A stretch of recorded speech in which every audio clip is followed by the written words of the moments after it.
Hello friends, आज की story है कौवा और उल्लू।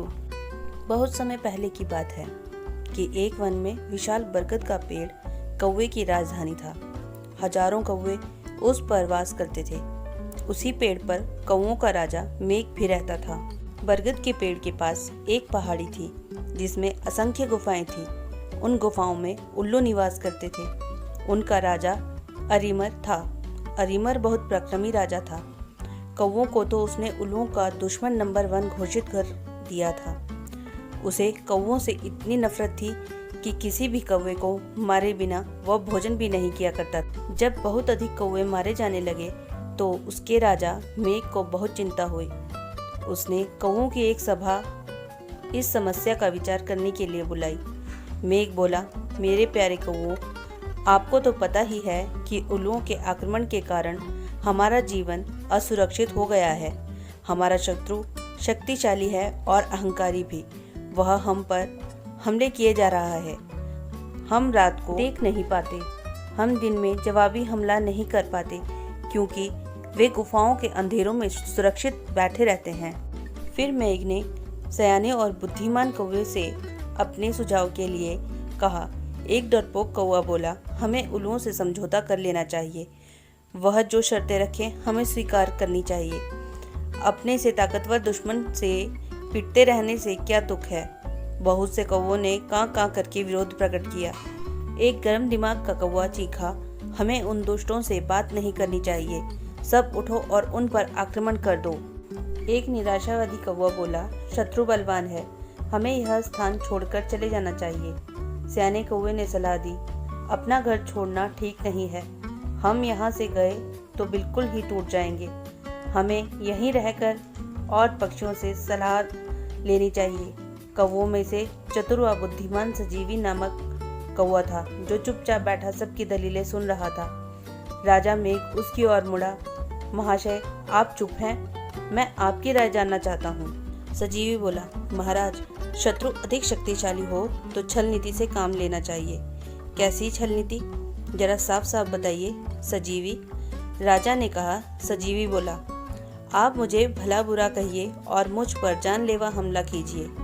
मेघ चौंका, यह आप क्या कह रहे हैं सजीवी? सजीवी राजा मेघ वाली डाली पर जाकर कान में बोला, छल नीति के लिए हमें यह नाटक करना पड़ेगा। हमारे आसपास के पेड़ों पर उल्लू जासूस हमारी इस सभा की सारी कार्यवाही देख रहे हैं। उन्हें दिखाकर हमें फूट और झगड़े का नाटक करना होगा। इसके बाद आप सारे कौवों को लेकर ऋषिमुख पर्वत पर जाकर मेरी प्रतीक्षा करें। मैं उल्लुओं के दल में शामिल होकर उनका विनाश का सामान जुटाऊंगा। घर का भेदी बनकर उनकी लंका ढाऊंगा। फिर नाटक शुरू हुआ। सजीवी चिल्लाकर बोला, मैं जैसा कहता हूँ वैसा कर राजा के बच्चे, क्यों हमें मरवाने पर तुला है? मेघ चीख उठा, गद्दार, राजा से ऐसी बदतमीजी से बोलने की तेरी हिम्मत कैसे हुई? कई कौवे एक साथ चिल्ला उठे, इस गद्दार को मार दो। राजा मेघ ने अपने पंखों से सजीवी को जोरदार झापड़ मारकर तनी से गिरा दिया और घोषणा की, मैं इस गद्दार सजीवी को कौवे समाज से निकाल रहा हूँ। अब कोई कौवा इस नीच से कोई संबंध नहीं रखेगा। आसपास के पेड़ों पर छिपकर बैठे उल्लू जासूसों की आंखें चमक उठी। उल्लुओं के राजा को जासूस ने सूचना दी कि कौवों में फूट पड़ गई है, मारपीट गाली गलौज हो रही है। इतना सुनते ही उल्लुओं के सेनापति ने राजा से कहा, महाराज, यही मौका है कौवों पर आक्रमण करने का। इस समय उन्हें आसानी से हरा देंगे। उल्लुओं के राजा अरीमर को सेनापति की बात सही लगी। उसने तुरंत आक्रमण का आदेश दे दिया।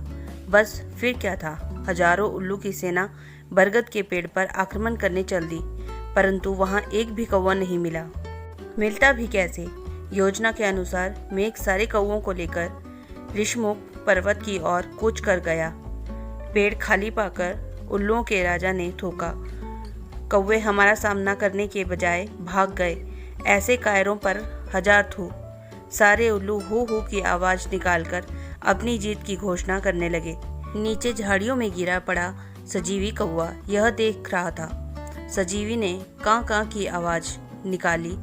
उसे देखकर जासूस उल्लू बोला, अरे, यह तो वही कौवा है जिसे इनका राजा धक्का देकर गिरा रहा था और अपमानित कर रहा था। उल्लुओं का राजा भी आया। उसने पूछा, तुम्हारी यह दुर्दशा कैसे हुई? सजीवी बोला, मैं राजा मेघ का नीति मंत्री था। मैंने उसको नेक सलाह दी कि उल्लुओं का नेतृत्व इस समय एक पराक्रमी राजा कर रहा है। हमें उल्लुओं की अधीनता स्वीकार कर लेनी चाहिए। मेरी बात सुनकर मेघ क्रोधित हो गया और मुझे फटकार कर कौवों की जाति से बाहर कर दिया। मुझे अपनी शरण में ले लीजिए। उल्लुओं का राजा अरीमर सोच में पड़ गया।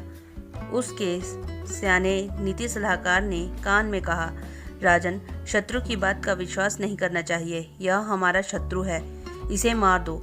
एक चापलूस मंत्री बोला, नहीं महाराज, इस कौवे को अपने साथ मिलाने से बड़ा लाभ रहेगा। यह कौवा कौवों के घर का भेद बताएगा। राजा को भी सजीवी को अपने साथ मिलाने में लाभ नजर आया और उल्लू सजीवी कौवे को अपने साथ ले गए। वहां अरीमर ने उल्लू सेवकों से कहा, सजीवी को गुफा के शाही मेहमान कक्ष में ठहराओ। इन्हें कोई कष्ट नहीं होना चाहिए। सजीवी हाथ जोड़कर बोला, महाराज, आपने मुझे शरण दी, यही बहुत है। मुझे अपनी शाही गुफा के बाहर एक पत्थर पर सेवक की तरह ही रहने दीजिए। वहां बैठकर आपके गुण गाते रहने की मेरी इच्छा है। इस प्रकार सजीवी शाही गुफा के बाहर डेरा जमाकर बैठ गया। गुफा में नीति सलाहकार ने राजा से फिर से कहा, महाराज, शत्रु पर विश्वास मत करो। उसे अपने घर में स्थान देना तो आत्महत्या करने के समान है। अरीमर ने उसे क्रोध से देखा, तुम मुझे ज्यादा नीति समझाने की कोशिश मत करो। चाहो तो तुम यहाँ से जा सकते हो। नीति सलाहकार उल्लू अपने 2-3 मित्रों के साथ वहाँ से सदा के लिए यह कहता हुआ चला गया, विनाश काले विपरीत बुद्धि। कुछ दिनों बाद सजीवी लकड़ियाँ लाकर गुफा के द्वार के पास रखने लगा। सरकार, सर्दियाँ आने वाली हैं। मैं लकड़ियों की झोपड़ी बनाना चाहता हूँ ताकि ठंड से बचाव हो। धीरे धीरे लकड़ियों का काफी ढेर जमा हो गया। एक दिन जब सारे उल्लू सो गए तो सजीवी वहां से उड़कर सीधे ऋषिमुख पर्वत पर पहुंच गया, जहां मेघ और कौवों के सहित उसी की प्रतीक्षा कर रहे थे। सजीवी ने कहा, आप सब निकट के जंगल से जहां आग लगी है, एक एक जलती हुई लकड़ी चोंच में उठाकर मेरे पीछे आइए। कौवों की सेना चोंच में जलती हुई लकड़ियां पकड़कर सजीवी के साथ उल्लुओं की गुफा में आ पहुंचा। सजीवी द्वारा ढेर लगाई लकड़ियों में आग लगा दी गई। सभी उल्लू जलने व दम घुटने से मर गए। राजा मेघ ने सजीवी को कौवा रत्न की उपाधि दी। सीख, शत्रुओं को अपने घर में पनाह देना अपने ही विनाश का सामान जुटाना है। ऐसी ही और मजेदार कहानियाँ सुनने के लिए like, share and subscribe my channel.